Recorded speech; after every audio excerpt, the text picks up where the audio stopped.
The hospital room was silent, except for the steady beeping of the heart monitor. I stared at the ceiling, counting the tiny holes in each tile while the IV in my arm delivered another dose of pain medication. But before I jump back into what happened next, tell me where you're tuning in from, and if this story touches you, make sure you're subscribed, because tomorrow I've saved something extra special for you. The flowers on the windowsill, bright yellow sunflowers, were starting to wilt, dropping their petals onto the sterile floor one by one, just like my family's promises. My phone lay untouched on the bedside table, no new messages, no missed calls, just a screen that reflected the fluorescent lights above and the truth I'd been avoiding for years. "You're looking better today, Olivia," Dr. Nguyen said as she entered, flipping through my chart. "How's the pain?" I managed a smile. "Better than yesterday." What I didn't tell her was that the physical pain from the emergency surgery was nothing compared to the hollow ache of waiting for visitors who never came. My mother had been here once, on the first day, staying just long enough to ask if I had updated my insurance information before mentioning she had an important lunch with her book club. My sister Allison texted that she was just swamped with the kids, but would definitely stop by tomorrow. That was 5 days ago. The nurse came in with my afternoon medication and placed a small paper cup with a pill on my tray. Next to it, she set down the day's mail, mostly get-well cards from coworkers and a thick envelope with the State Lottery Commission's logo in the corner. I almost threw it away, thinking it was just another piece of junk mail. "Your blood pressure's looking good," the nurse said, making a note on my chart. "Dr. Nguyen says you might be able to go home this weekend if everything stays stable." Home. The word felt strange now. I nodded and reached for the envelope after she left, tearing it open with fingers still weak from days of bed rest. And that's when everything changed. "Congratulations," it began. "We are pleased to inform you that you have won the Powerball jackpot of $840,000. The paper slipped from my fingers and fluttered to the floor. The heart monitor started beeping faster. "My name is Olivia Bennett. I'm 32 years old, and until 3 months ago, I was the backbone of my family, the one everyone called when they needed money, time, or emotional support. The reliable daughter, the generous sister, the perfect aunt, the endless resource. And now, I'm the family traitor who disappeared with millions and never looked back. Let me take you back to before the hospital, before the money changed everything, or maybe just revealed what was already there. I grew up in Salem, Oregon, in a modest 3-bedroom house with faded blue siding and a perpetually unfinished backyard deck. My father, Richard, worked inconsistently as a contractor, taking jobs when they suited him and spending the rest of his time networking at the local bar. My mother, Diana, cycled through part-time retail positions, never staying anywhere long enough to advance. When I was 8, my sister Allison was born, followed 2 years later by my brother Connor. From the beginning, I was less a daughter and more a third parent. Olivia's so mature for her age, adults would say, as if it were a compliment, and not a necessity. By 12, I was making dinner most nights. By 14, I was helping my siblings with homework while my parents were figuring things out. By 16, I was working after school to help cover bills that mysteriously couldn't wait until my parents' next paychecks. "You're such a blessing," my mother would say, squeezing my shoulder as I handed over my waitressing tips. Not like, "Your sister, that girl has champagne taste on a water budget." It was true that Allison grew up differently. While I saved every dollar, she spent freely. While I stayed home to help, she was encouraged to enjoy her youth. My brother Connor followed a similar path, always assured that his sister, meaning me, not Allison, would help if needed. I didn't question this dynamic until college.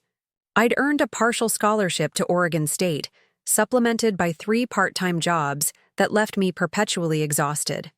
Meanwhile, my parents somehow found money for Allison's dance lessons and Connor's gaming equipment.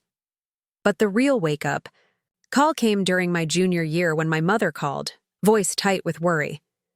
"The bank is threatening foreclosure," she said. "We're 3 months behind on the mortgage." Without hesitation, I withdrew from school that semester, moved back home, and worked 60-hour weeks until the $9,300 was paid. My education fund emptied, my dreams deferred, my family temporarily saved. "You're an angel," my mother said the day I handed her the final payment. "We'll pay you back as soon as things turn around." That became the soundtrack of my 20s. Endless promises of repayment that never materialized. Constant assurances that this is the last time they'd need help. The narrative that I was the strong one who could handle anything while my siblings were still finding themselves. By 30, I'd built a modest career in healthcare administration. My apartment was small, but mine. My savings were growing again, slowly. And yet, the requests never stopped. Allison called when her car was repossessed. Connor needed first, and last month's rent for an apartment after his third roommate kicked him out. My father needed dental work not covered by insurance. My mother's credit cards were maxed out during a rough patch. Each time I told myself it was the last time. Each time I believed they were grateful. Then came the day everything changed. It started with chest pain, sharp and sudden while I was at work. I ignored it initially, attributing it to stress, or perhaps the coffee I'd been drinking all day to stay awake after spending the previous night helping Connor move into yet another apartment. By afternoon, my left arm felt heavy, and breathing became difficult. My coworker Sophia took one look at me and called an ambulance despite my protests. "Better safe than sorry," she insisted, grabbing my purse and following the paramedics out. At the hospital, tests confirmed what seemed impossible. For someone my age, I was having a heart attack. A congenital defect, previously undetected, had finally made itself known in the most dramatic way possible. Emergency surgery followed, a procedure that saved my life but left me vulnerable, scared, and for the first time, truly needing my family. I called my mother from recovery, voice shaking as I explained what happened. "Oh my goodness," she gasped. "A heart attack? At your age?" For a moment, I heard genuine concern in her voice.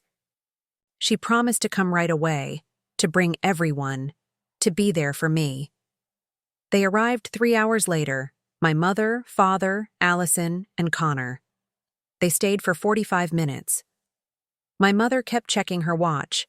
My father stepped out twice to take calls. Allison scrolled through her phone while Connor complained about the hospital parking fees. "We'll come back tomorrow," my mother said, gathering her purse. "You should rest anyway." That was the last time I saw any of them during my 8-day hospital stay. Allison texted the next morning. "Mom's car won't start. Can we borrow $400 for repairs?" "No." "How are you feeling?" "No." "Do you need anything?" Just another request. I stared at that message for a long time, the stitches in my chest pulling tight as my breathing quickened. Here I was, literally broken open on an operating table less than 24 hours earlier, and still they were taking from me. I didn't respond. More messages followed. From Connor. "Hey, when are you getting out? Can I use your HBO Max password?" From my father. "Your mother's worried about you. Also, is there any way you could help with this month's mortgage? Just until my new contract starts." Each message revealed what I'd tried so hard not to see. I wasn't loved for who I was. I was valued for what I could provide. The lottery ticket that changed everything had been purchased on a whim the day before. My heart attack, a quick pick Powerball slip bought alongside a coffee and granola bar, tucked into my wallet, and forgotten until it arrived with that day's mail in my hospital room.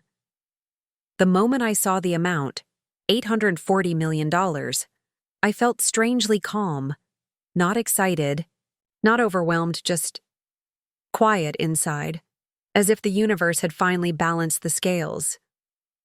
Preparing and narrating this story took us a lot of time, so if you are enjoying it, subscribe to our channel. It means a lot to us. Now back to the story. I pressed the call button for the nurse. "Everything okay, Olivia?" she asked, poking her head in. "Could you ask if the hospital has a financial advisor or lawyer they recommend for patients? I need to speak with someone." She looked confused, but nodded. "I'll check with social services."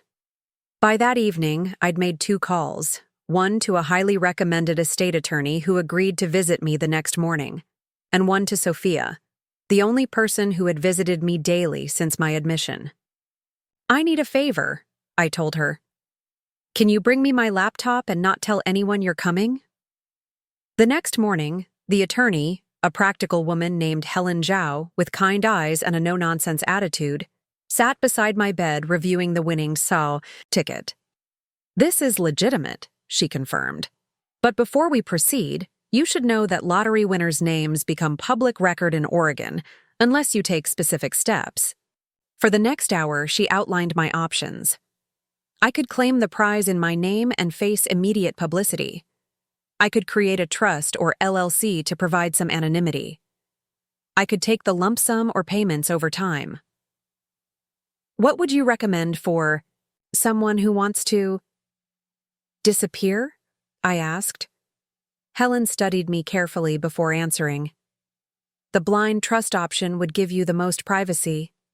As for disappearing, that depends on what you're running from." I told her about my family. Then, not everything, just enough for her to understand why I needed protection, not just from public attention, but from the people who should have protected me. She nodded, taking notes. "We can set things up to secure your assets. But Olivia, money doesn't solve family problems. It often amplifies them." "I'm not looking to solve anything," I replied, my voice steadier than it had been in days. "I'm looking to end it." The next 5 days passed in a blur of paperwork, planning, and recovery. Helen brought documents for me to sign. Sophia brought healthy food to supplement the hospital meals and sat with me during the evenings. My family sent occasional texts, all containing requests, none containing genuine concern. I didn't respond to any of them. On my final day in the hospital, Dr. Nguyen reviewed my discharge instructions while a nurse removed my IV. "You need to take it easy for at least 6 weeks, she emphasized. "No heavy lifting, limited stress, follow-up appointments with the cardiologist. Is someone picking you up?" "Yes," I lied. Sophia would be coming, but not to take me home. An hour later, I was wheeled out the main entrance where Sophia waited in her car. But instead of heading to my apartment, we drove directly to the office of Helen Zhao, where I signed the final paperwork to claim my winnings through a blind trust. "The funds should be transferred within 7-10 business days," Helen explained. "In the meantime, I've prepared everything for your other requests." Those other requests included a new phone number, a temporary address in a secure building across town, and the beginnings of a completely new identity. Not legally, but practically.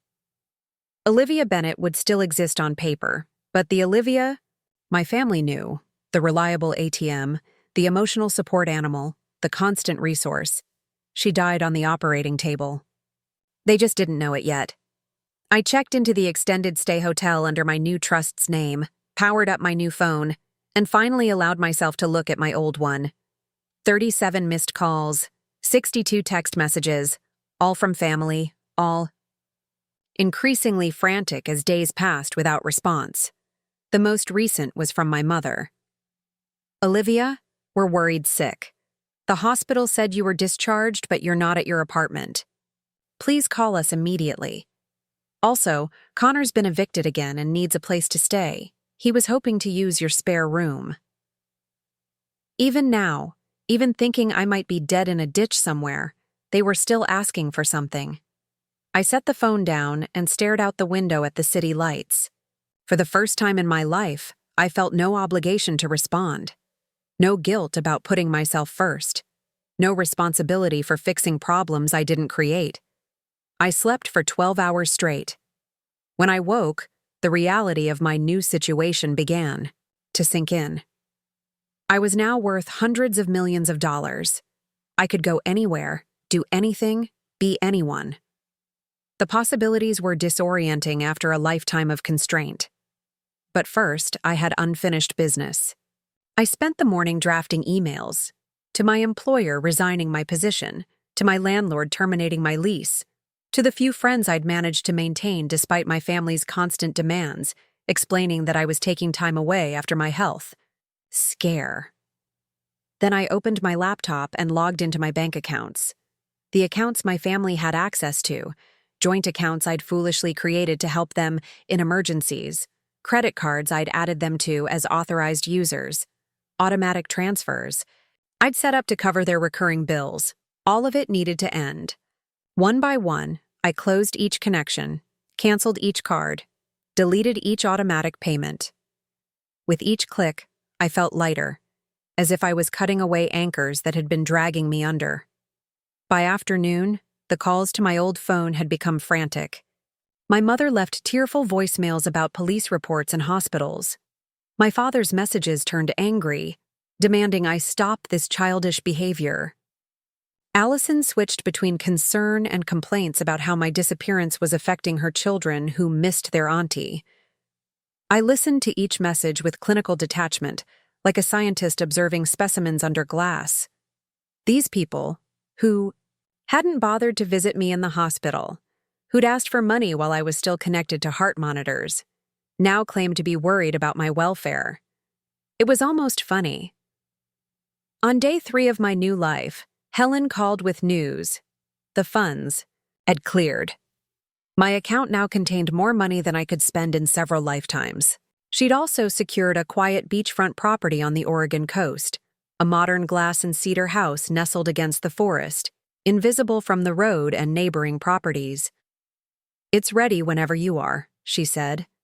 "The security system is state-of-the-art, and the property manager is extremely discreet." I thanked her and asked about the final piece of my plan. "It's ready," she confirmed. "But are you sure about this? Once it's done, there's no going back." "I'm sure," I said, feeling more certain than I had about anything in years. The next morning, certified letters were delivered to my mother, father, Allison, and Connor. Each contained an identical message. For years, I have given everything, my time, my money, my dreams, to support this family. When I needed you most, during a life-threatening medical emergency, you showed me exactly how much I matter to you. The answer? Not at all. This letter serves as formal notice that our relationship is terminated. Any attempts to contact me will be considered harassment and treated accordingly.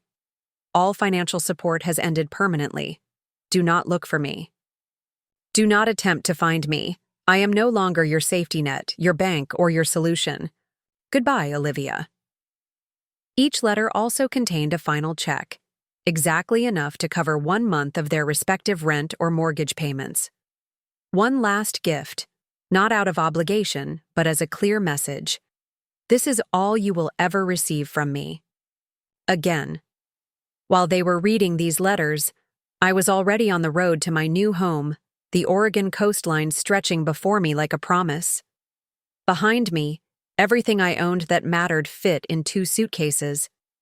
The rest, the furniture, the clothes, the trinkets, I'd left behind, too contaminated with memories to keep. I knew what would happen next. They would be shocked, then angry, then desperate. They would try every avenue to reach me, mutual friends, my former workplace, social media. They might even hire someone to find me. But Helen had prepared for all of this. My digital footprint had been minimized, my new identity protected behind layers of trusts and LLCs, my location known only to those I explicitly trusted. My family had taught me one valuable lesson: how to disappear from people who only wanted to take from you. I had learned it well. When I arrived at my new home as the sun was setting, the vastness of the ocean spread out before the wall of windows like an endless possibility. The sound of waves replaced the beeping of heart monitors. The salt air cleansed away the antiseptic smell that had clung to my skin for days. I stood on the deck, breathing deeply for what felt like the first time. My heart, damaged but healing, beat steadily in my chest. This, I whispered to myself, is just the beginning. And it was. But that's where we'll pause for today. If you want to hear what happened when my family discovered just how much money I'd won and the lengths they went to trying to get their hands on it, including a court case that made national headlines, make sure you're subscribed for tomorrow's continuation. Because sometimes, the best revenge isn't just walking away. It's thriving so completely that those who hurt you can see exactly what they lost. 3 weeks after moving into my coastal sanctuary, I received a call from Helen. "They've found out about the money," she said without preamble. "Your sister did an interview with the local news claiming you've had a mental breakdown after your heart surgery and aren't competent to manage your newfound wealth." I sat at my kitchen island watching waves crash against the rocks below my deck. The morning light caught the sea spray, turning it golden. "I'm not surprised," I replied, feeling strangely calm. "What exactly did she say?" "That your cardiac arrest caused brain damage, that you've been estranged from loved ones who were desperately trying to help you, that your letter was evidence of paranoid delusions." Helen's voice was clinical, detached. "They're painting a very convincing picture of a family concerned about your welfare. And the punchline? They've filed for emergency conservatorship, citing your medical condition and erratic behavior as grounds. They're requesting immediate control of your assets for your protection." I should have felt rage, betrayal, fear, something. Instead, all I felt was validation. This desperate grab for my money only confirmed what I'd already known.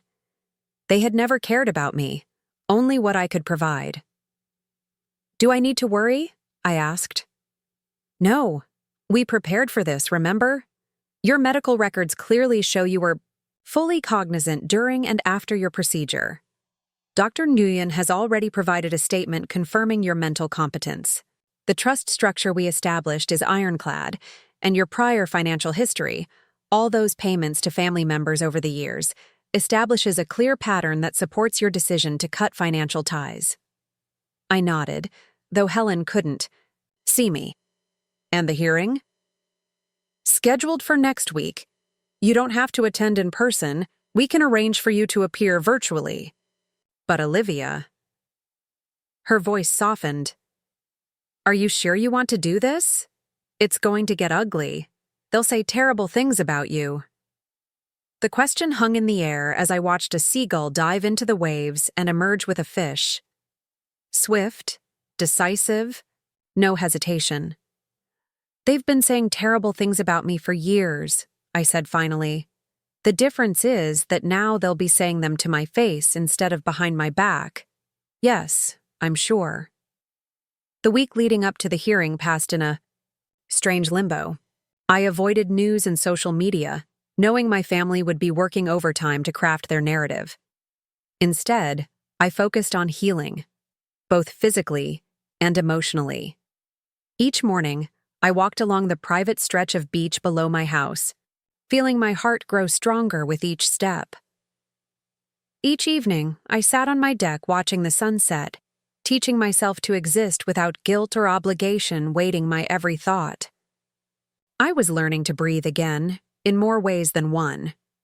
The day of the hearing arrived with a storm. Rain lashed against the windows as I set up my laptop in the study. Helen had arranged for me to testify via secure video link, allowing me to remain in the sanctuary of my new home rather than face my family in person. "Remember," Helen texted before we connected, "stay calm, stick to facts, and don't let them provoke an emotional response. That's what they're counting on." When the video conference began, I saw them for the first time in over a month. My mother, father, Allison, and Connor, all dressed in somber clothes with expressions of practiced concern. My mother had been crying, or at least had mastered the appearance of having done so. Allison clutched tissues. Connor stared at his hands. My father wore a tie I had bought him for his birthday 3 years ago. They had a lawyer, of course. An expensive one, based on his tailored suit and confident demeanor. I wondered briefly who had paid for him, given their perpetual financial difficulties. Then I realized they had promised him a percentage of my money. The judge, a woman in her 60s with steel gray hair and piercing eyes, called the hearing to order. "We're here today regarding the petition for emergency conservatorship for Olivia Bennett," she stated, looking through the file before her. "I'll hear statements from both sides, beginning with the petitioners." My family's lawyer stood, buttoning his jacket with practiced precision. "Your Honor, this is a tragic case of a vulnerable woman whose judgment has been severely compromised by a life-threatening medical event. Olivia Bennett suffered cardiac arrest and underwent emergency surgery just days before coming into an extraordinary sum of money. Her subsequent actions, cutting off all contact with loving family members, sending disturbing letters, disappearing to an undisclosed location, show clear signs of impaired decision-making capacity, exacerbated by the psychological impact of sudden wealth." He gestured toward my family, who had perfected their expressions of worry. "These are people who have known and loved Olivia her entire life. They're not seeking control of her fortune. They simply want to ensure she receives proper psychological evaluation and financial guidance during this overwhelming time." The judge nodded, making notes. "And does Ms. Bennett have a history of mental illness or impaired judgment?" "No documented history, Your Honor. However, the extreme nature of her recent actions speaks for itself. Cutting off all contact with family without warning or explanation is not the behavior of someone thinking rationally." I had to bite my lip to keep from laughing. Without warning? After 30 years of exploitation? After being abandoned during a life-threatening medical emergency? The audacity was almost impressive. "I see. And Ms. Bennett, are you present?" The judge looked around the courtroom before noticing the video screen. "Yes, Your Honor," I replied. "I'm participating remotely on advice of counsel." She nodded. "Very well. Ms. Zhao, please present your client's position." Helen stood, calm and composed. "Your Honor, this petition is not about Ms. Bennett's mental capacity or well-being.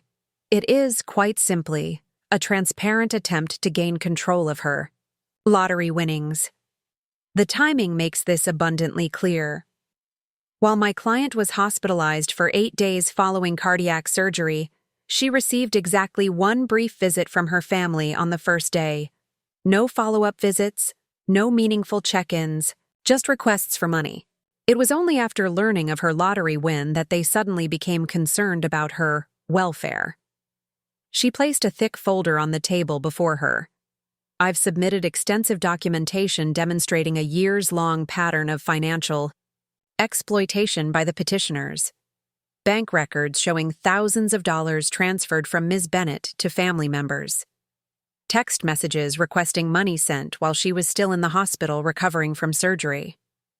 Medical records confirming her full mental capacity throughout her treatment and recovery, including assessments from her cardiac surgeon and attending physician." The judge flipped through the documents, her expression unreadable. "My mother," whispered something to their lawyer, who frowned and shook his head slightly. "Furthermore," Helen continued, "Ms. Bennett has undergone 2 independent psychological evaluations since her recovery, both confirming she is of sound mind and decision-making capacity.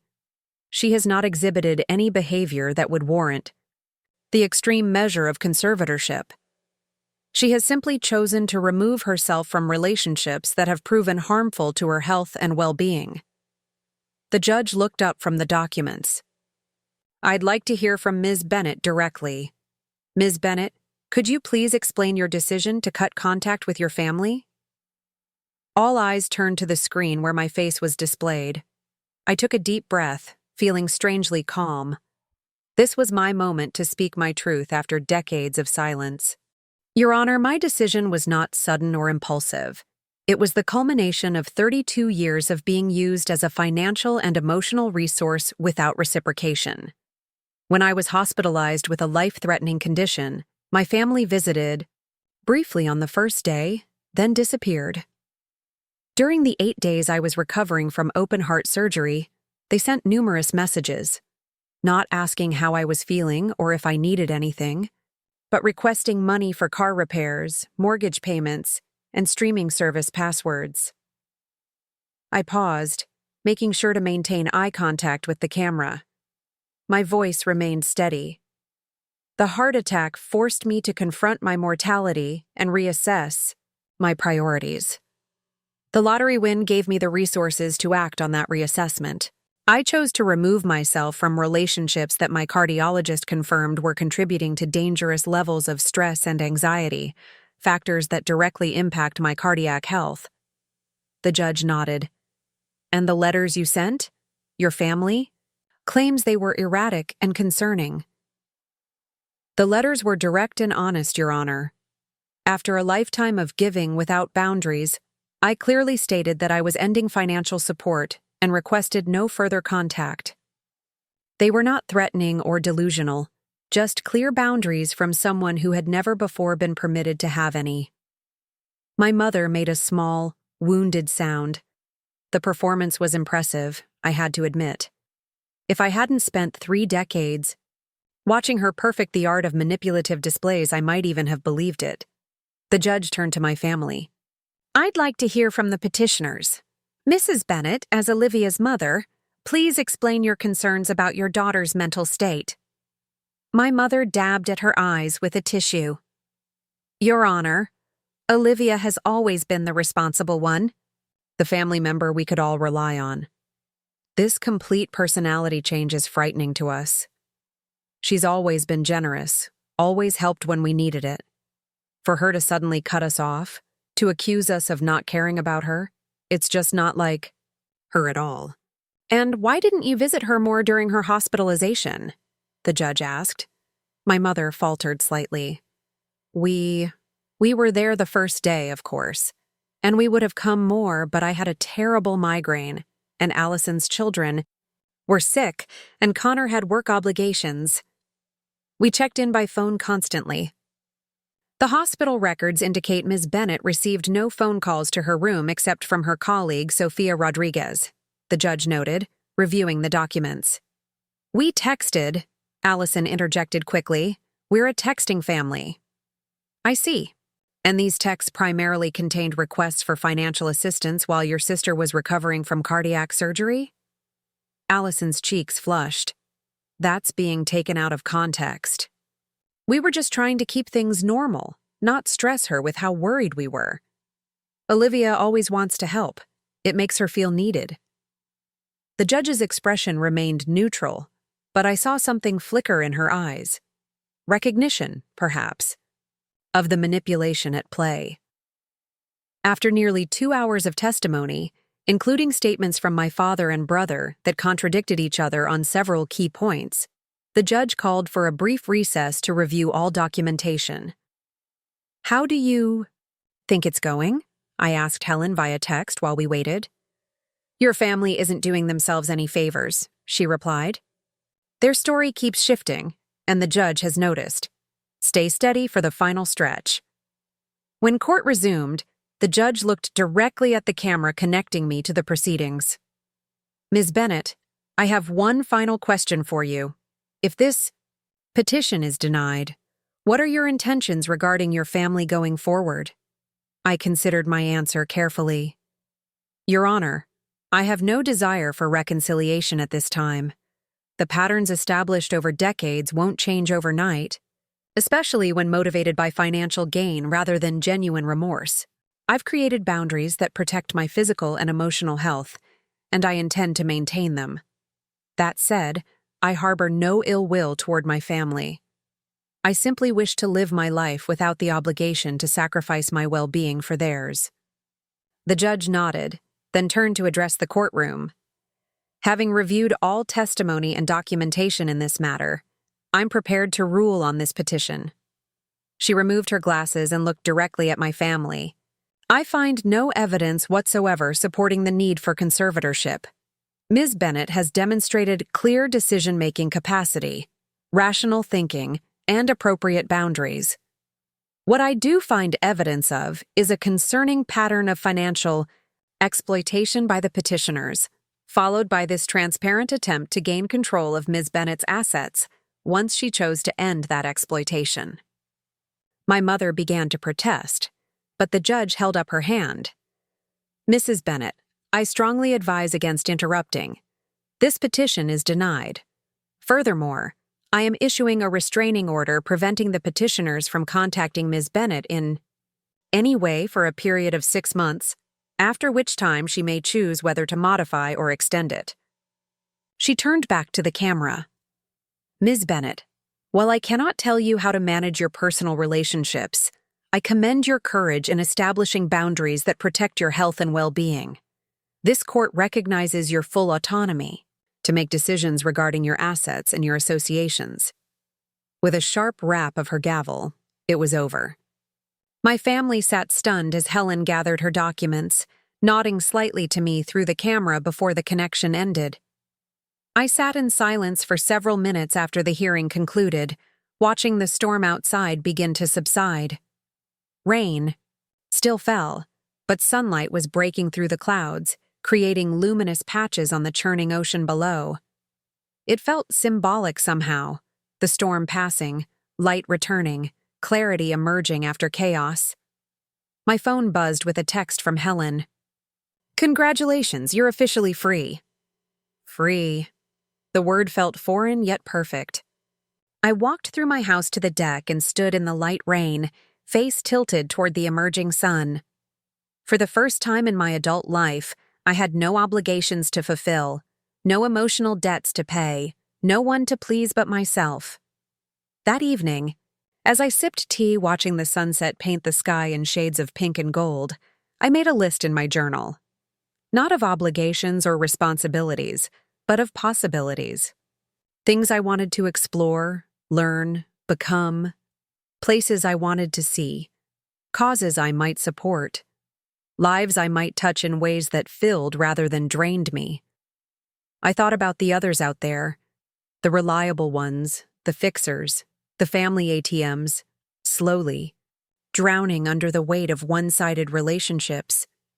People who, like me, had been conditioned to believe their value lay solely in what they could provide to others. Maybe my story could help them find their own boundaries, their own worth. The following morning, I started a blog anonymously. I called it The Heart Attack That Saved Me, and wrote my first post about the moment in that hospital room when I realized no one was coming to sit with me. I described the clarity that came with that realization. Painful, yes, but ultimately, liberating. I didn't expect much response. It was therapy for me more than anything else. But within days, comments began appearing. Reading this is like seeing my own life reflected back at me. I've been paying my brother's rent for 3 years. Every time I try to stop, there's a new crisis. My parents call me selfish when I don't give them money, but generous when I do. Neither feels like they see me. Each comment was a confirmation that I wasn't alone, that the pattern I'd lived wasn't unique to my family.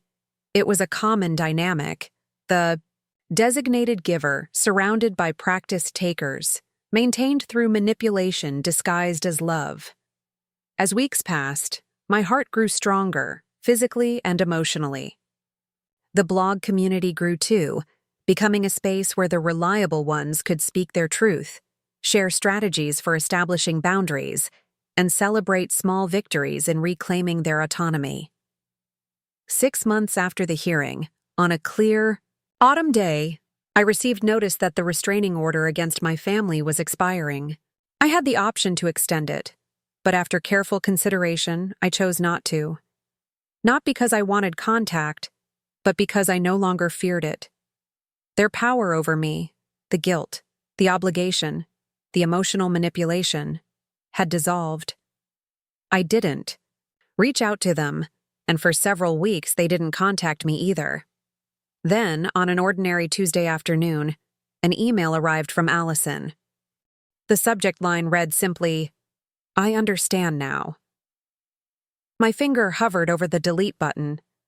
After everything, did I really want to reopen this door? But curiosity won out. I opened the message, prepared for more manipulation, more guilt, more demands disguised as reconciliation. Instead, I found something unexpected. Olivia, I've been in therapy for the past 3 months. At first, it was just to cope with losing you and the security you provided.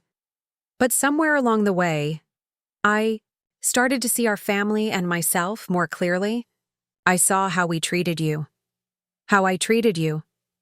I saw the patterns we created and maintained because they benefited us at your expense. I'm not asking for money. I'm not asking for reconciliation. I'm not even asking for forgiveness because I'm not sure I deserve it yet. I just wanted you to know that I understand now why you walked away, and I don't blame you. You deserved better from all of us, but especially from me. I'm working now, a real job with steady hours.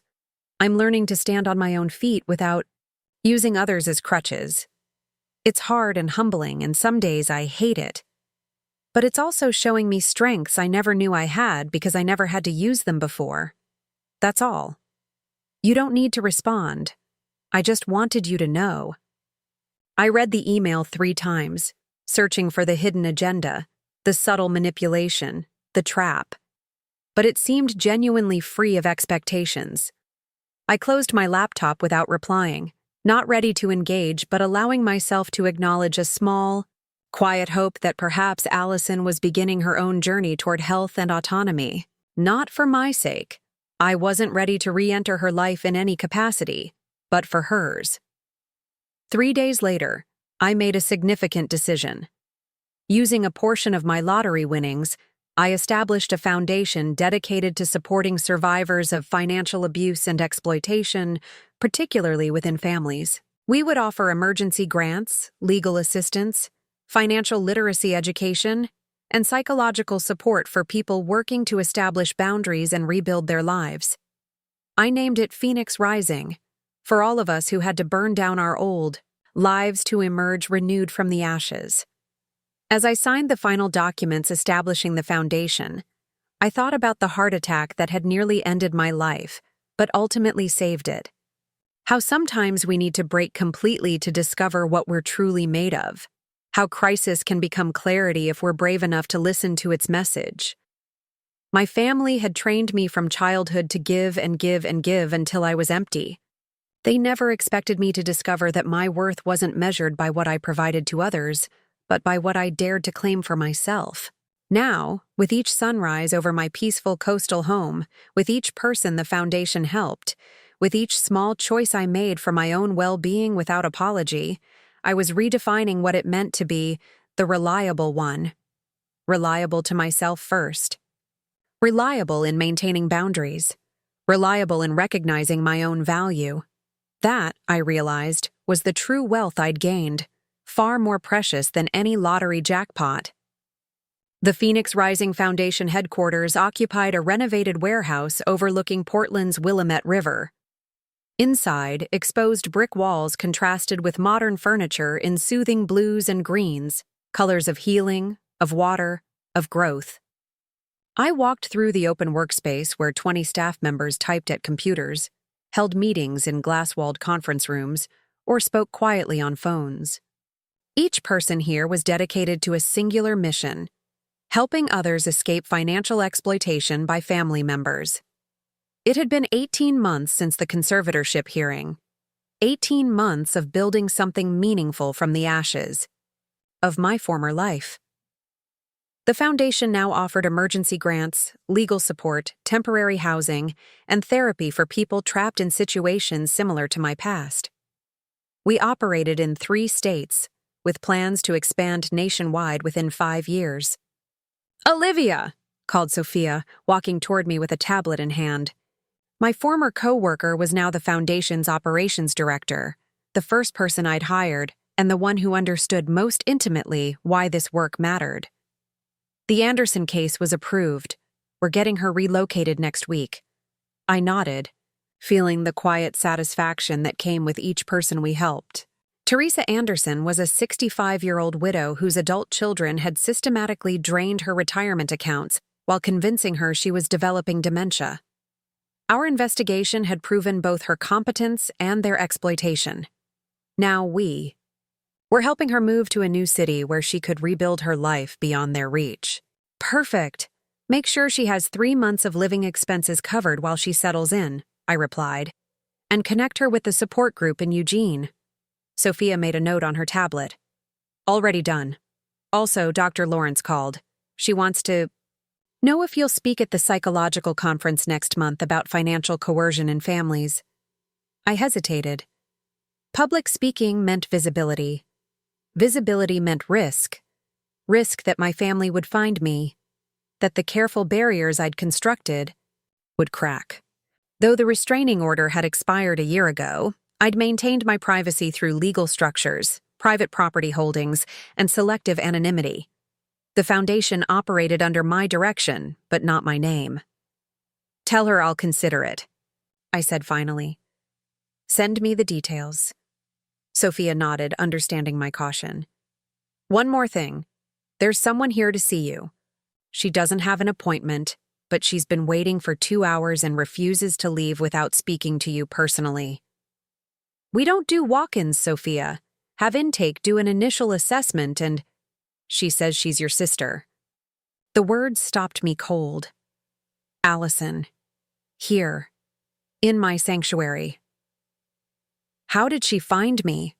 I managed to ask, my voice remarkably steady despite the sudden thundering of my rebuilt heart. She says she didn't come looking for you specifically. She came to Phoenix Rising for help and recognized your photo in the staff directory.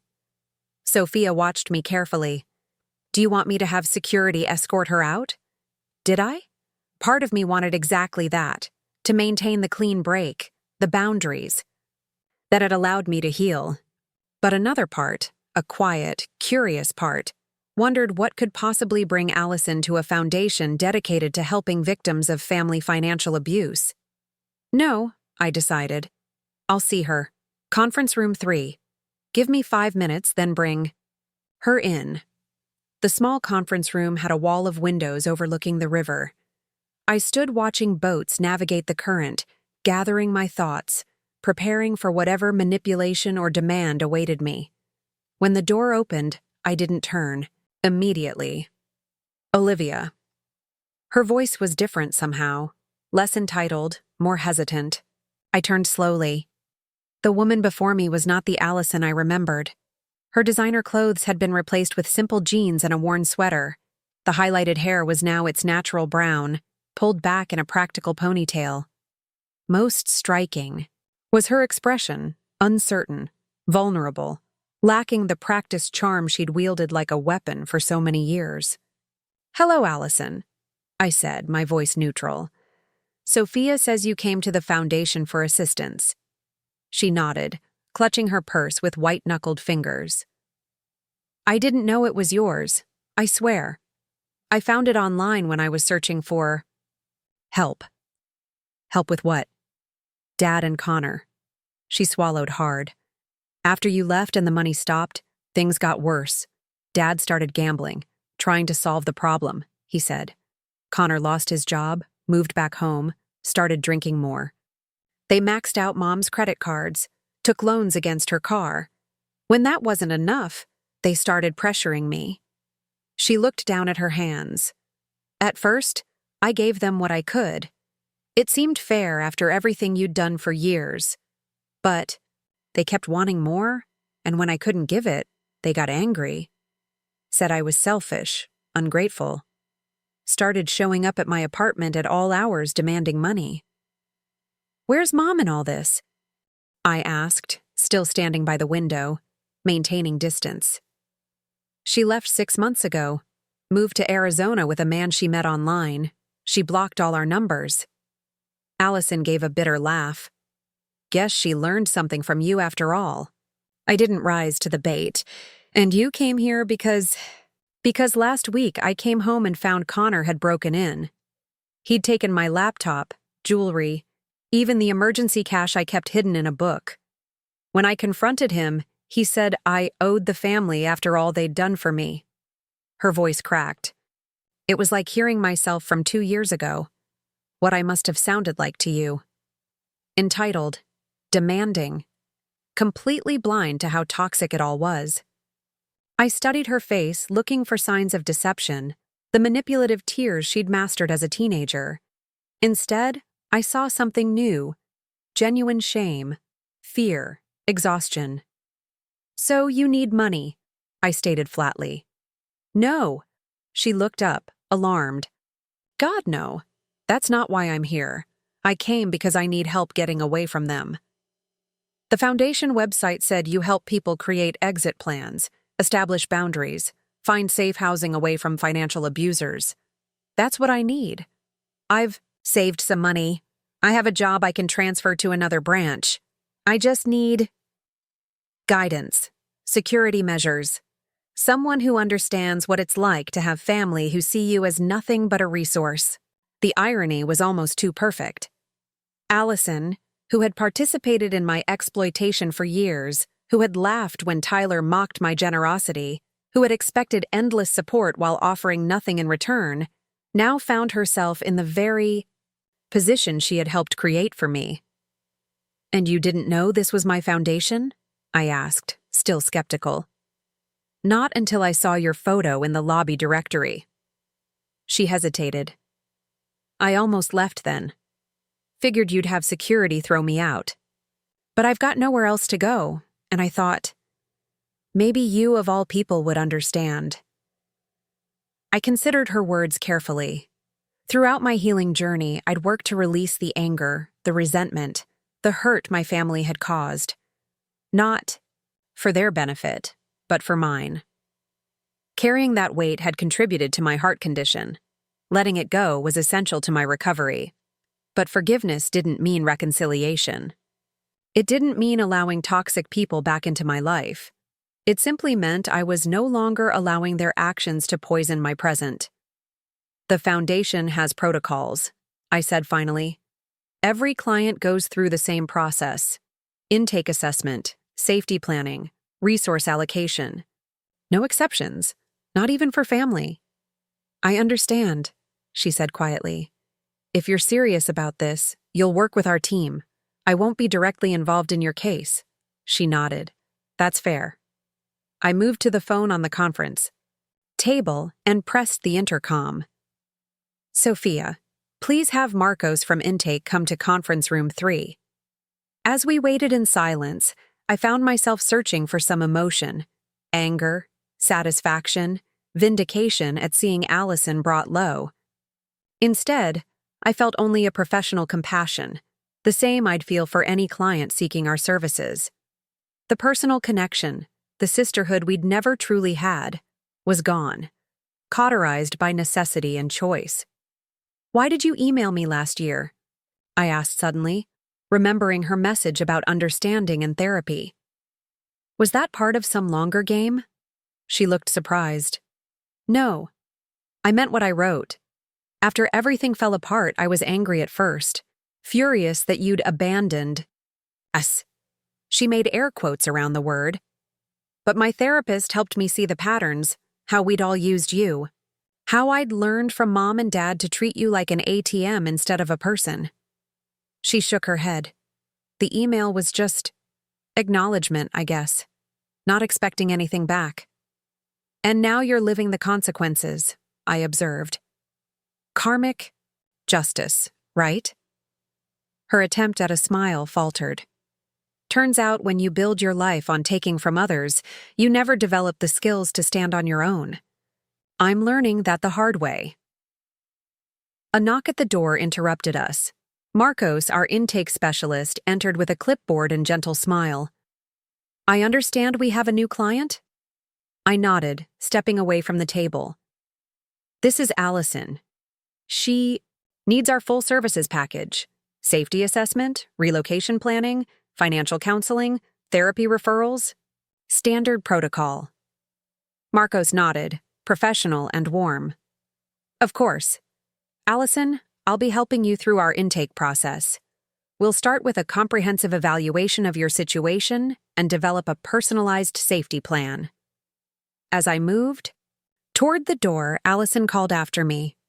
Olivia, thank you for not turning me away. I paused, choosing my words carefully. This foundation exists to help people escape financial exploitation. Your relationship to me is irrelevant to that mission. I wish you healing and safety, Allison, the same as I wish for all our clients. With that, I walked out, closing the door firmly behind me. 3 days later, I received Marcos's assessment of Allison's case. Her situation was genuine. Bank records confirmed the pattern of withdrawals.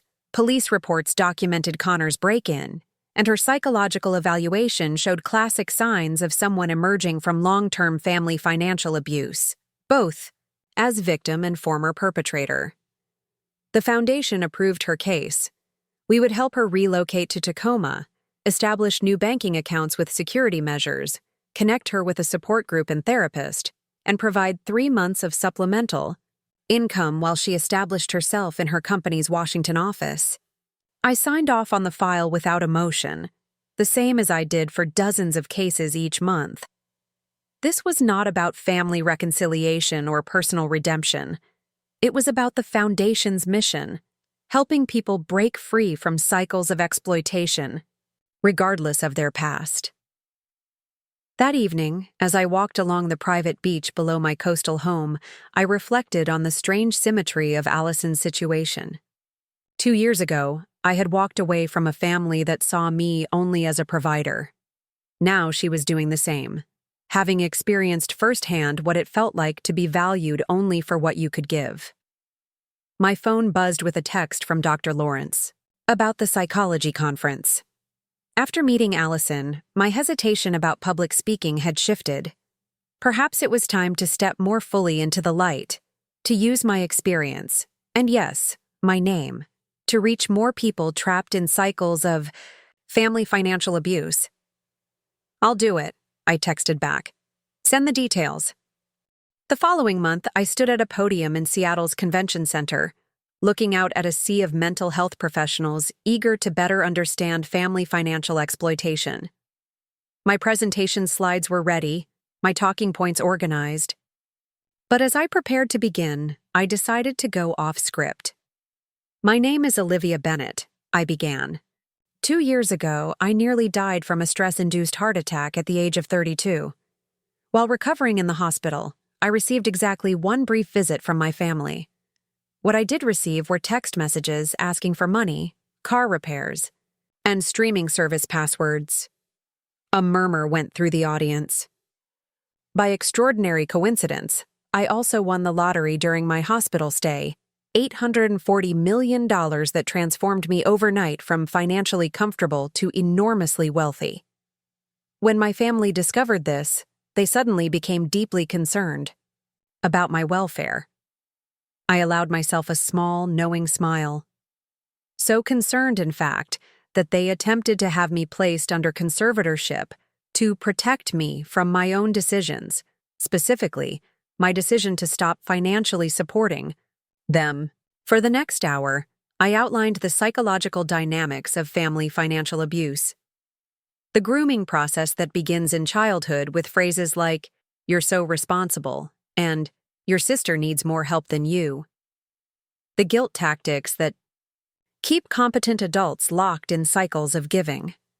The gaslighting that makes victims question their right to boundaries. I shared anonymous case studies from the foundation, statistical patterns we'd identified, and effective intervention strategies. Throughout, I wove in elements of my own experience, not as a victim seeking sympathy, but as a professional offering insight born from lived experience. When I finished, the applause was immediate and sustained. During the Q&A session that followed, a psychologist from Vancouver asked the question I'd been anticipating. You mentioned your family attempted to gain conservatorship. What happened with that relationship afterward? Was there any reconciliation? I took a deep breath. Family exploitation creates complex trauma bonds that can't be resolved through simple forgiveness narratives. For many survivors, including myself, complete separation is the healthiest option. However, recovery looks different for everyone.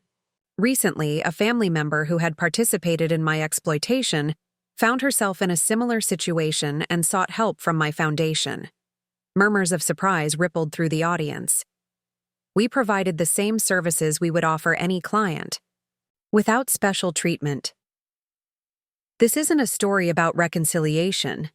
It's about breaking cycles.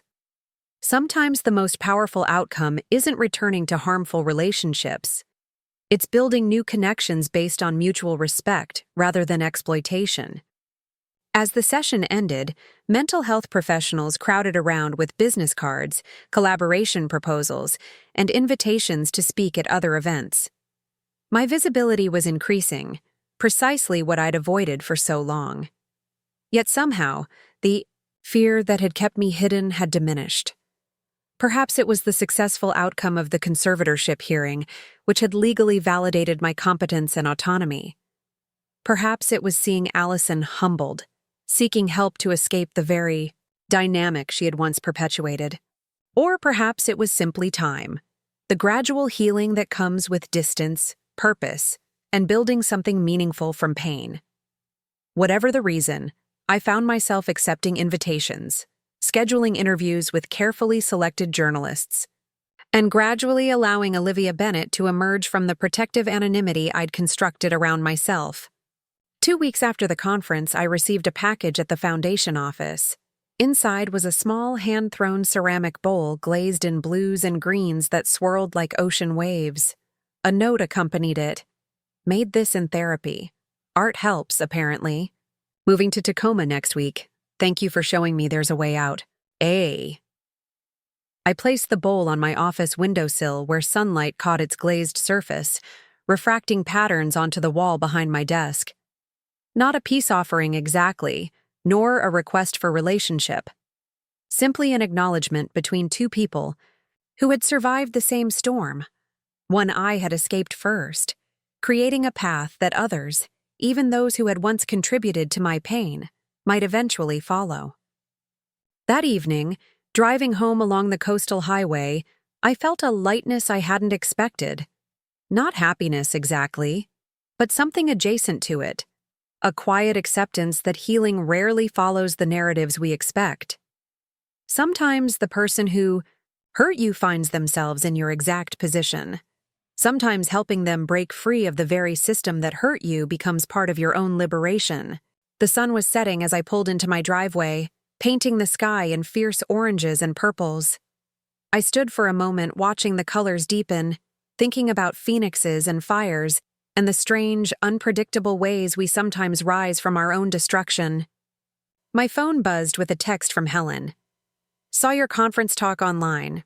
Proud of you. Dinner next week? I smiled and typed back, absolutely. Inside my home, I moved through rooms filled with objects chosen solely for the joy they brought. Me. No inherited obligations, no sacrificial purchases. Just the quiet accumulation of a life built on self-respect and clear boundaries. On my desk sat the journal where I'd first outlined the Foundation's mission, its pages filled with notes, sketches, and dreams that had since become reality. I opened to a fresh page and began to write, sketching out plans for the Foundation's next expansion, a nationwide network of safe houses specifically designed for people escaping family financial exploitation. As my pen moved across the paper, I realized something profound had shifted. I was no longer defining myself in opposition to my family, as the one who got away, the one who said no, the one who broke free. I was simply Olivia, founder, visionary, survivor turned advocate. The heart that had nearly failed me now beat steady and strong, no longer weakened by the stress of endless giving without return. The future stretched before me not as an escape route, but as a path of my own conscious creation. When the first interview request came from the New York Times, I almost declined. Public exposure had never been my goal. The Foundation's work spoke for itself, steadily expanding across 5 states, helping hundreds of financially exploited individuals reclaim their lives. But Dr. Melissa Chen, our head psychologist, made a compelling case. Your story destigmatizes family financial abuse, she argued during our weekly leadership meeting. People don't come forward because they're ashamed. They think they're the only ones whose parents drain their accounts, whose siblings see them as walking ATMs. Seeing someone like you, successful, respected, a lottery winner who still needed to escape toxic financial relationships, it validates their experience. I glanced around the conference table at my executive team. Sophia nodded in agreement. Marcus, our legal director, looked thoughtful. The foundation's profile would certainly rise, he noted. More visibility means more funding, more partnerships, more people we can help. And more scrutiny, I countered. More opportunities for my family to resurface. Sophia leaned forward. Olivia, they already tried their worst with the conservatorship hearing and failed spectacularly. What are you really afraid of? Her question hung in the air. What was I afraid of? The conservatorship attempt was public record. My lottery win had been publicized years ago, though I'd managed to keep my subsequent activities relatively private.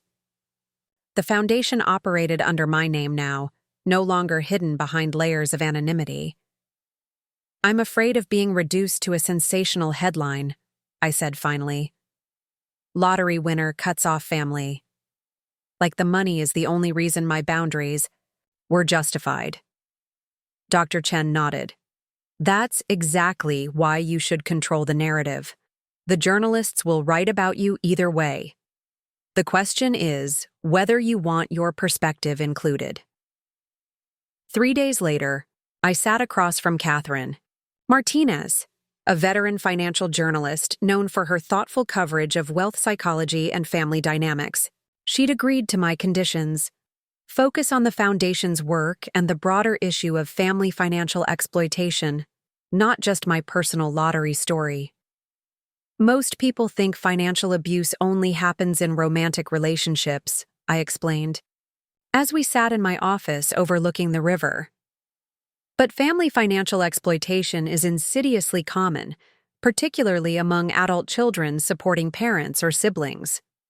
The pattern often starts in childhood with phrases like, "You're so responsible," or "Your brother needs more help than you." Catherine nodded, taking notes. Creating designated givers and designated takers within the family system. Exactly. By adulthood, the dynamics are entrenched. The responsible one feels guilty setting boundaries because their entire identity and value within the family depends on providing. Meanwhile, the takers develop elaborate justifications for why they deserve support without reciprocation. And your foundation specifically addresses this pattern?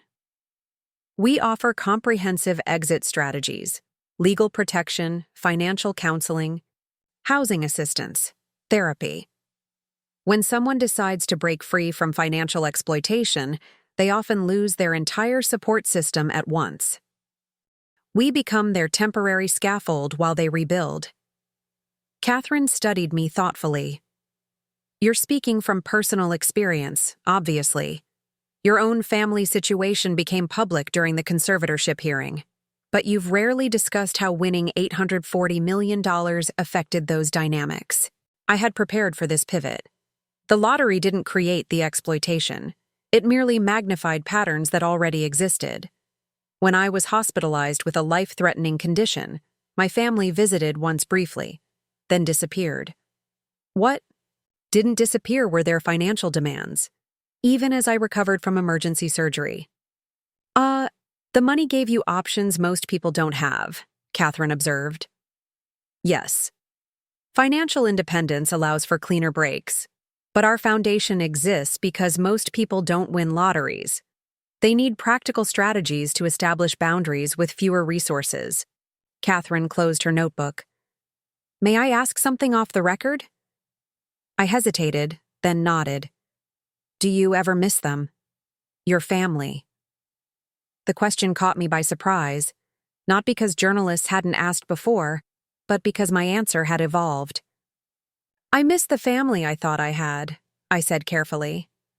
The one I believed existed when I was working 60-hour weeks to pay their mortgages, cover their emergencies, fund their lives. I thought those sacrifices meant something, that they saw me, valued me beyond what I could provide. I looked out at the river, sunlight glinting off its surface. I don't miss the reality. The people who abandoned me when I needed them, who tried to take legal control of my assets when I stopped giving, who only came back into my life when they needed something. Catherine nodded, understanding visible in her eyes. And your sister? I understand she sought help from your foundation. I smiled slightly. Client confidentiality prevents me from discussing specific cases. The article published 2 weeks later was better than I'd expected. Catherine had threaded my personal experience throughout a substantive examination of family financial abuse patterns, prevention strategies, and recovery resources. The headline read, "Beyond Blood Ties: How Lottery Winner Olivia Bennett Turned Personal Trauma into a National Movement." The response was immediate and overwhelming. Our foundation website crashed from traffic. My email filled with interview requests, partnership proposals, and most significantly, hundreds of messages from people sharing their own stories of family financial exploitation. I read each one. My parents have convinced me I'm selfish if I don't help with their mortgage, even though I can barely afford my rent. My brother hasn't worked in 6 years because he knows I'll cover his bills when he's between opportunities. I've delayed starting a family because supporting my parents and siblings takes everything I earn. Reading your story was like seeing my life reflected back to me. I didn't know there was a name for what's happening. The foundation quickly established a filtering system, directing urgent cases to our intake specialists, connecting others with local resources, and creating an online community where people could share experiences and strategies. As our visibility grew, so did the inevitable backlash. Conservative commentators criticized me for abandoning family obligations. Religious figures questioned my commitment to honor thy father and mother. Social media erupted with debates about filial responsibility versus financial autonomy. I declined to engage directly with critics, instead focusing on expanding our services to meet the growing demand. We opened offices in Chicago and Atlanta, developed specialized programs for elderly victims of adult children's financial exploitation, and launched a research initiative examining the intersection of cultural expectations and financial abuse. 6 months after the Times article, I received an unexpected email from Connor. Unlike Allison, who had sought concrete help through proper channels, his message oozed with familiar manipulation tactics. Liv, I saw your big NYT feature. Congrats on the foundation's success. Ironic that you're helping strangers while your own brother struggles, isn't it? Dad's health is declining. Stress from financial problems. If you ever want to repair this family, now's the time. Even a small fraction of your fortune would change everything. Isn't that what your foundation is about? Helping people in financial crisis? I didn't respond. Instead, I forwarded the email to Helen, who maintained a file documenting continued contact attempts. Though the restraining order had expired, years ago, we kept meticulous records in case legal protection became necessary again. 2 weeks later, another email arrived. This one from my father. The subject line read, "Hospital again." My heart stuttered briefly. Despite everything, some deeply conditioned part of me still responded to family emergencies. I opened the message cautiously. "Olivia, I'm in Portland Providence Hospital. Heart attack, like yours. Doctors say I need bypass surgery. Insurance won't cover everything. I know we've had differences, but I'm asking as your father. Please help. Room 423 if you want to visit." I sat with the email for a long time, memories washing over me. The empty hospital room during my own recovery, the beeping monitors, the unread text messages asking for money while I struggled to breathe through the pain of my incision. Finally, I picked up my phone and called Marcus, our legal director. "I need verification of a patient admission at Providence," I said without preamble. "Robert Bennett, allegedly admitted for cardiac issues. Marcus didn't question my request. I'll have someone check and call you back. 30 minutes later, my phone rang. Providence has no record of a Robert Bennett as a current or recent patient, Marcus reported. I checked all major hospitals in the Portland area. Nothing. The fabricated hospital stay wasn't surprising, yet it still stung. This exploitation of my own medical trauma as manipulation tactic. I thanked Marcus and added my father's email to the documentation file without responding. That evening, I sat on my deck watching waves crash against the rocks below, thinking about the resilience of dysfunctional patterns. My family hadn't changed their strategies, just escalated them in response to my boundaries. First the conservatorship attempt, then Allison's unexpected but apparently genuine need for help. Now these transparent ploys from Connor and my father. My phone buzzed with a text from Sophia. Channel 6 wants you for their Women Changing America series. Exclusive profile on the foundation. Interested? I typed back. Set up a preliminary call. I want to discuss parameters before committing. As national attention on the foundation grew, so did my comfort with selective visibility.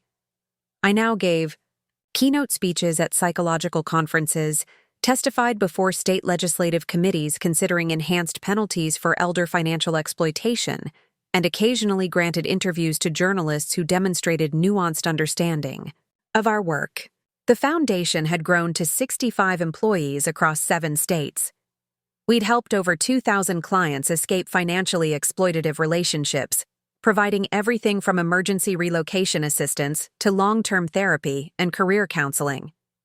Our research department published groundbreaking studies on the prevalence of family financial abuse and its health impacts, including the correlation between long-term financial exploitation and stress-related illnesses, like my own heart condition.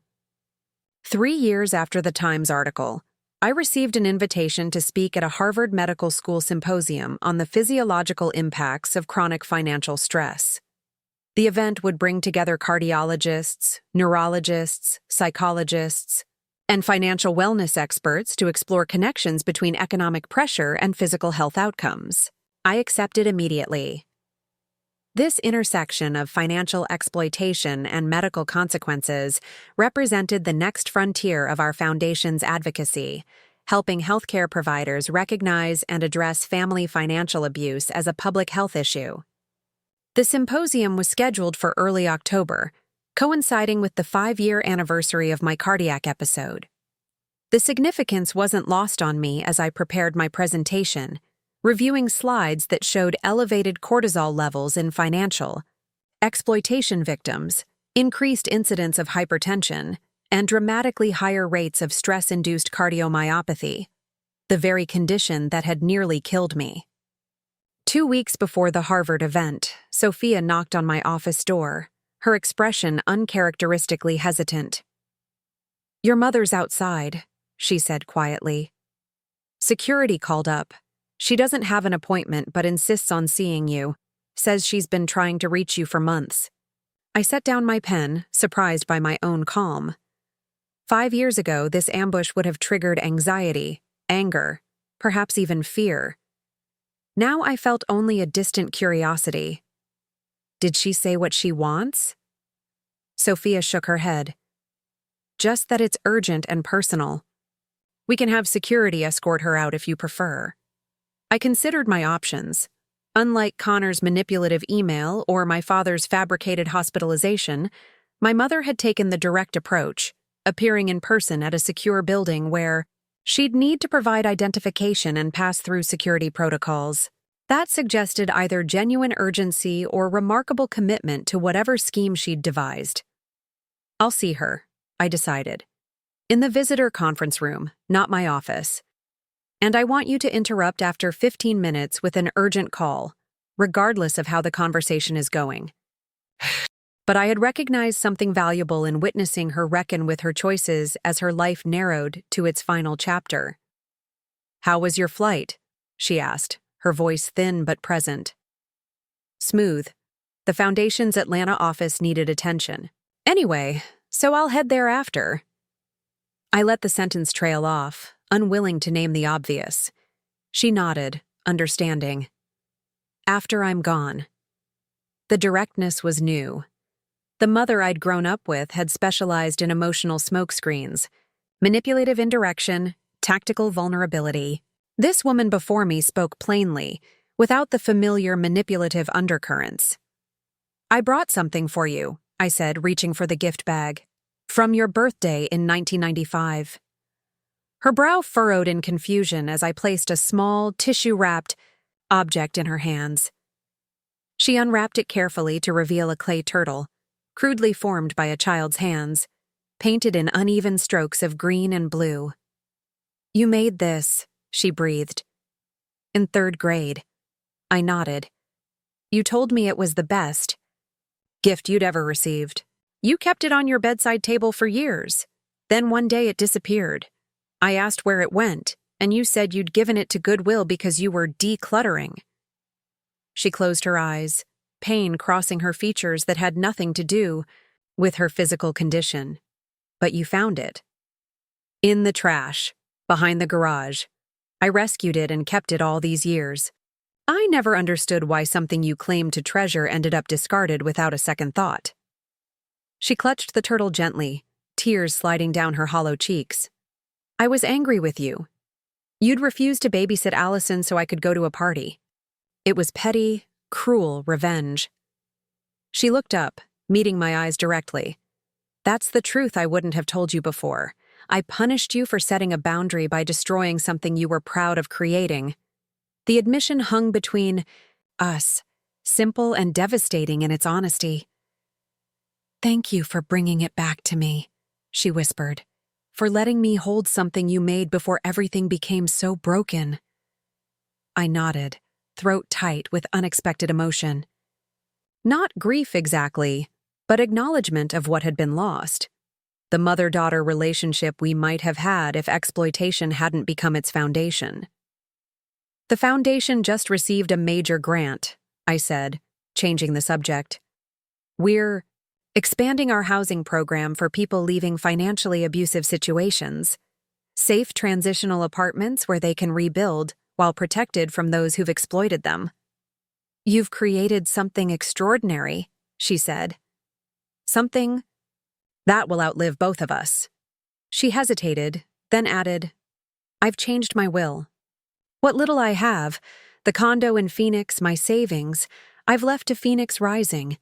Not as manipulation, not expecting recognition, simply because your work matters. I studied her face, looking for the familiar signs of emotional bargaining, the subtle manipulation tactics she'd perfected over decades.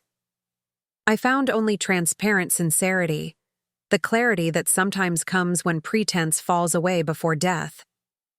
Thank you, I said simply.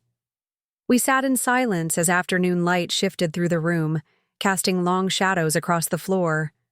There was no dramatic reconciliation, no Hollywood deathbed forgiveness scene. Just 2 women acknowledging truths that had shaped both their lives, finding a measure of peace in finally seeing each other clearly. I've been thinking about that day in the hospital, she said finally. When you had your heart attack, we should have stayed. Should have been there every day, bringing you things, making sure you weren't alone. Her voice cracked.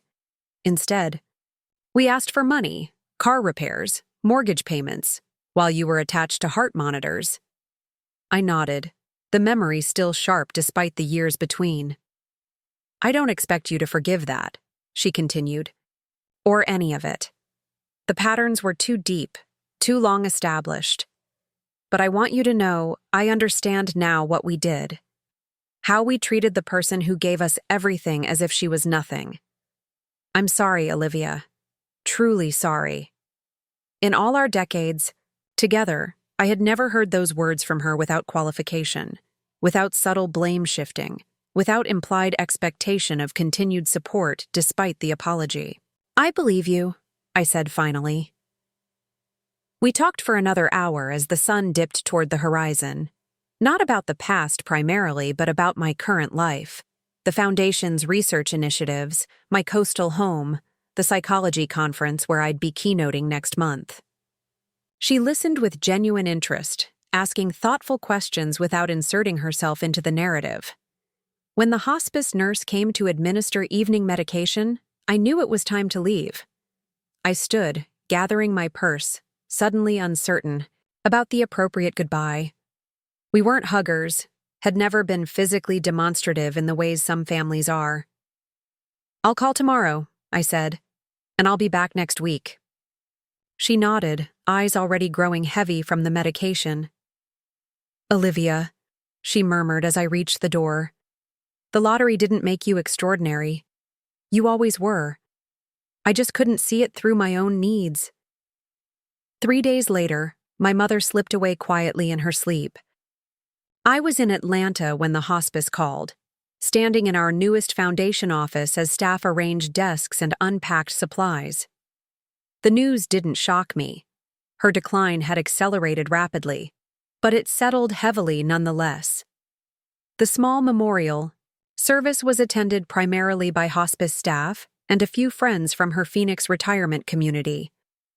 Allison came, now established in her new life in Washington state, steadily rebuilding after her own escape from family financial exploitation.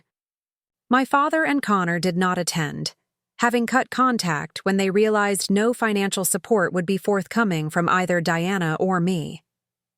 Afterward, standing alone beside the simple urn containing my mother's ashes, I reflected on the strange, imperfect peace we'd found in those final months. Not forgiveness exactly, not reconciliation in any traditional sense, but something valuable nonetheless, the truth spoken plainly, without manipulation or expectation.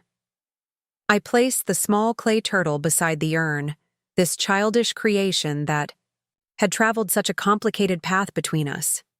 Then I walked out into the bright Arizona sunshine, toward the waiting car that would take me to the airport, to my foundation, to the life I had built from the ashes of exploitation. The lottery hadn't freed me from my family. My boundaries had. The money had simply made those boundaries possible sooner, more completely than they might otherwise have been. Most people escaping financial exploitation didn't have $840 million to facilitate their journey toward wholeness. That reality had shaped my life's work, creating pathways for others to claim their worth without requiring the extreme circumstances that had catalyzed my own liberation. As the car pulled away from the memorial center, my phone buzzed with a message from Dr. Chen. 27 new clients this week, 7 emergency relocations completed, making a difference, Olivia. I smiled, typing back, "Keep going, I'll be home tomorrow." Home, not to people who demanded more than I could, give while offering nothing in return, but to a purpose built from my own pain, to colleagues who valued me for my vision rather than my resources, to a life defined by choice rather than obligation. The greatest wealth the lottery had given me wasn't the money. It was the freedom to discover who I could become when I stopped bleeding myself dry for people who saw the blood but never the wound. Up next, you've got 2 more standout stories right on your screen. If this one hit the mark, you won't want to pass these up. Just click and check them out.